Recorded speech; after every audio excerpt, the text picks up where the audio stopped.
ticket that you'll have. And there will be a very accessible student rate, but you're going to have to show us an ID, of 500 rupees for your 3 shows. And your general public rate is going to be 3,000 rupees for your 3 shows. I know that that's a jump, but I would think that that's 3 shows for 3,000 is probably 3 balcony theatre shows, and for this kind of program it'll be very exciting, and we hope that you join us and support and come to these shows, but also I'm going to talk in a second about other ways that you can support this programming. So in conclusion, how do you support theatre in Sri Lanka? Our first piece of press, actually, we reached out to Dr. Kantrika and to Tisita Jayasundara to talk about and ask this question from their perspective, and they pretty much are the ones who said this. One thing is just spread the word. I think especially who's here tonight, feel free to take pictures, feel free to talk to us and get us there, and feel free to tag us on things. We want to get the word out on this festival and just share, and just whichever play you're excited about, drag someone along for it, all that matters. You can still, and we're really excited that we have already got some incredible partners on board, but if you would like, there's still opportunity to join as a festival patron and to support in building this platform, whether it's today or into the future, because something I also learned in Martha is don't just stop at the festival. We've kept programming there, and there's plenty of programming ideas that we'd like to do from the Kamatha. And there are plenty of young theatre companies that are coming here that could use the support, and Madam really wants to continue and build towards that. Finally, when you come to this, or next time you meet a young actor, some of that's very much in our program. Network with them, extend your learning and opportunities. How did they make a living in the arts is a tough thing in Sri Lanka, and so any sort of guidance you can support. Think about hiring creative people in your companies. My father likes to hire musicians because he was one. And so these are other ways that you can support us as well. So thank you so much for joining us. I want to close by saying, obviously, so we're going to give you a sneak peek. So this is going to go live probably only tomorrow. We're going to give you, or day after, the sneak peek on the Kolamba Kamatha website. Sections of this website will be unveiled over the course of a few days, which is the ticketing will be only unveiled on Feb 24th. There will also be pages of the stuff that you've seen a sneak peek of. That will only become public after a few days. I'm going to give you a quick look. And then we're already on Facebook and on Instagram under @Kolamba Kamatha. And just going to show you the front page on the website, and that's going to drive through. So a lot of pretty much as we spoke today, storyboarded, all of that's going to be here. How to find us, that's right here. The map should pop up into your phone, and these are the highlights we discussed. All these values and pillars that we're excited about, but mostly lots of play synopsises, so you can really get an idea of what you want to select from. And these incredible people behind it, you can read their bios, see who they are and what they're up to. So, really excited for that. And then your show passes, that'll come live on February 24th. And a quick look at our team and our advisors. And then our sponsors are going to come, so don't worry, I know some of you with us, you're all going to be very much a central part of this, but you also have the opportunity right now to become a patron. So that's just a sneak peek on that. And we're done from our side of things. Thank you very much.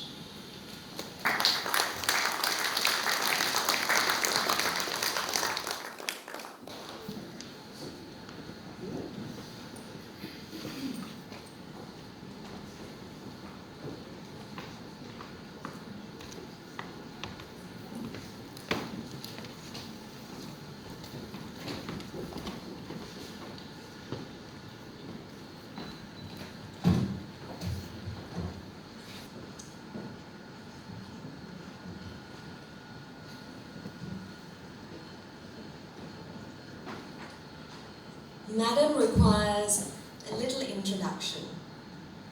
However, what we would like to highlight is her love for the arts and her patronage, which has shone through both in her public roles and in her life as an individual. The value of the arts at large, what it can do to unite communities, build empathy and understanding, and what it can also do to regenerate communities, celebrating history while looking forward, are concepts she has lived by. The Kolamba Kamatha and this upcoming festival are simply some of the most recent extensions of that. And I welcome her now to share a few words to what this means to her.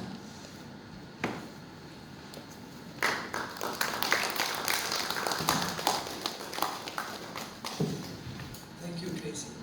I didn't expect to speak today because I think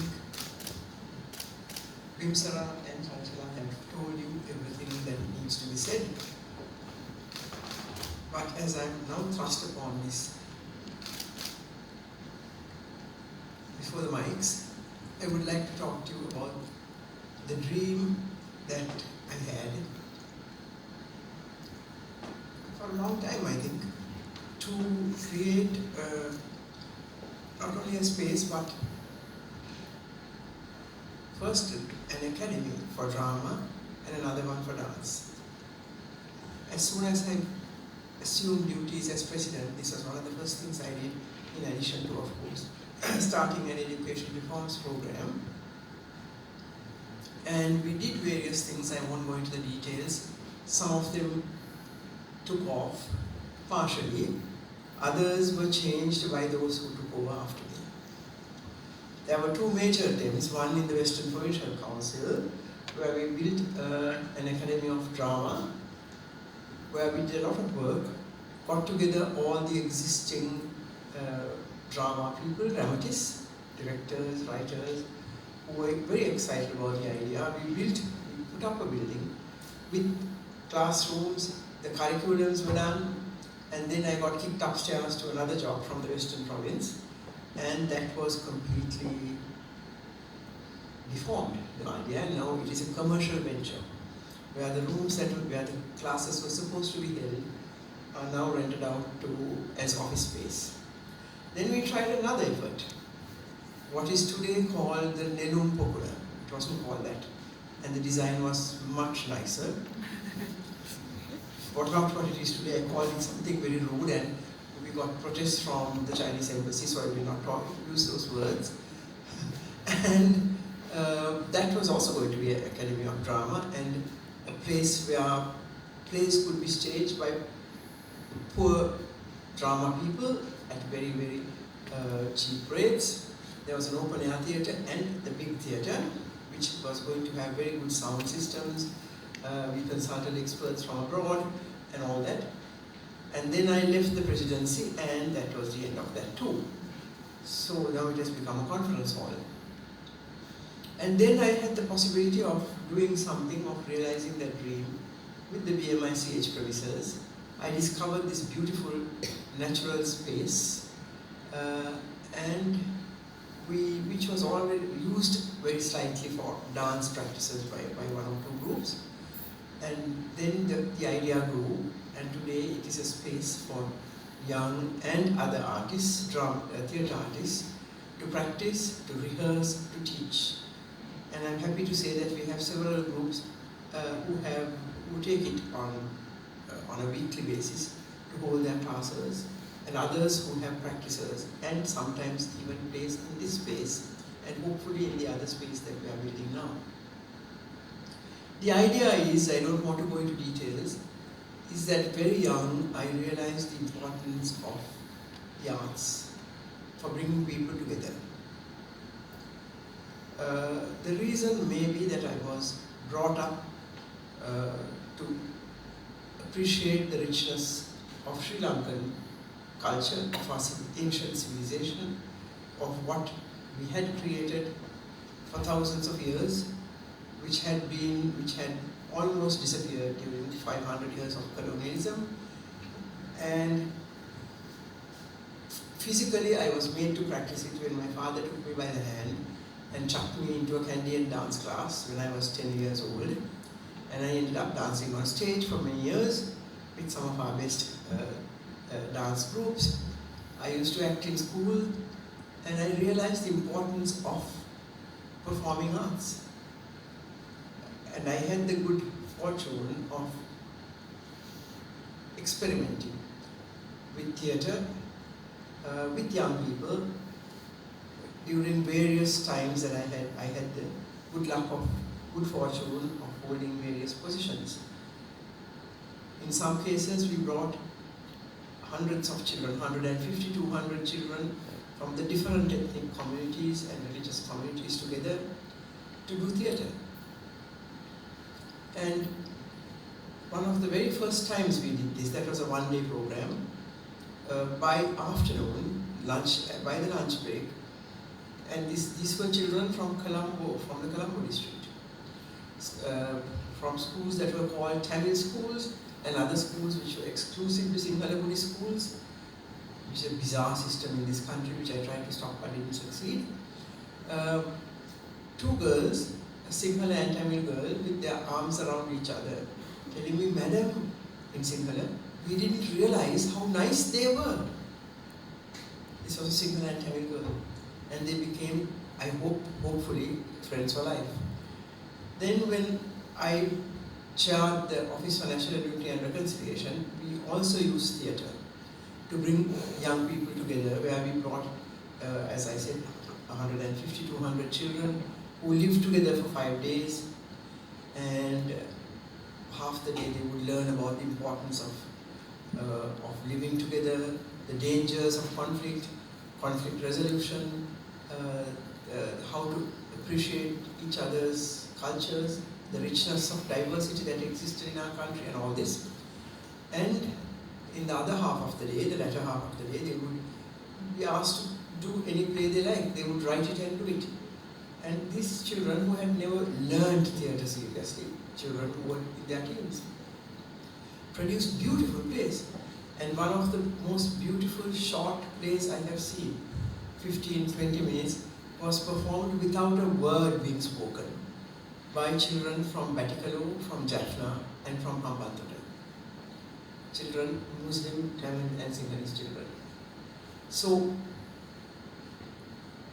having understood the importance of the performing arts for bringing people together, we also had the good fortune, the privilege of practicing and experimenting with it.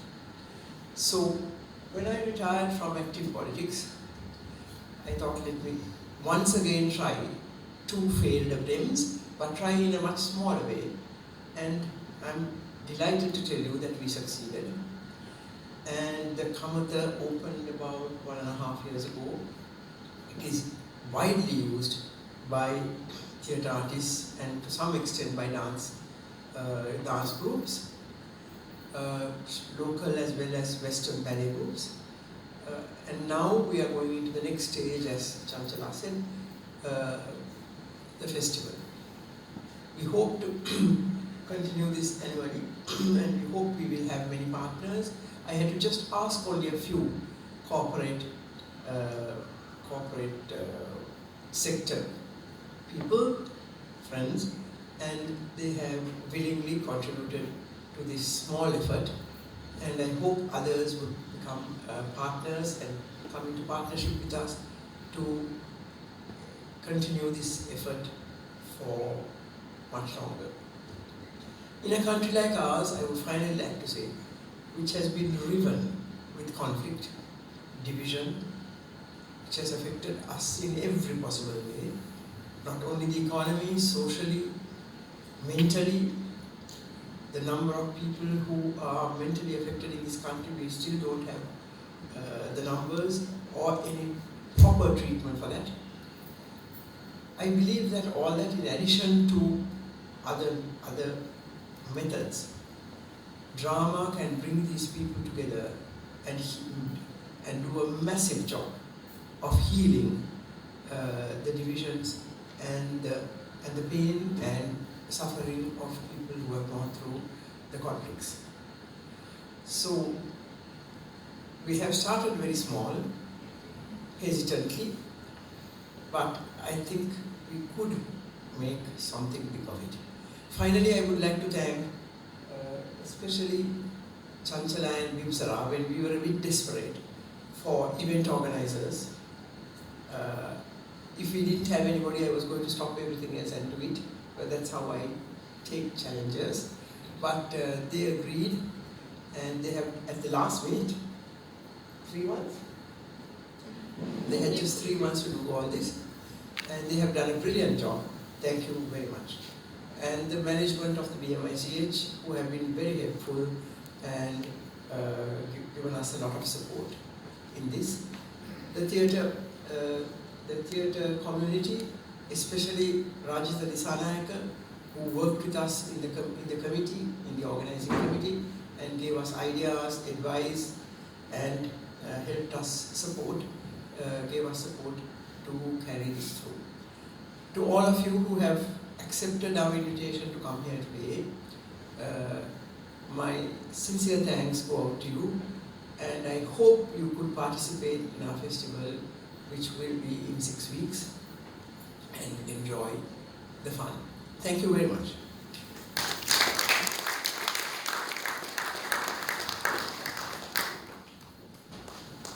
Thank you so much, Madam. Well, this brings us to the conclusion of this portion of the evening. There will now be a guided tour outside, which we welcome everyone to join. And on behalf of Bimsara, Chanchala, and myself, I would like to thank you all for being here this evening.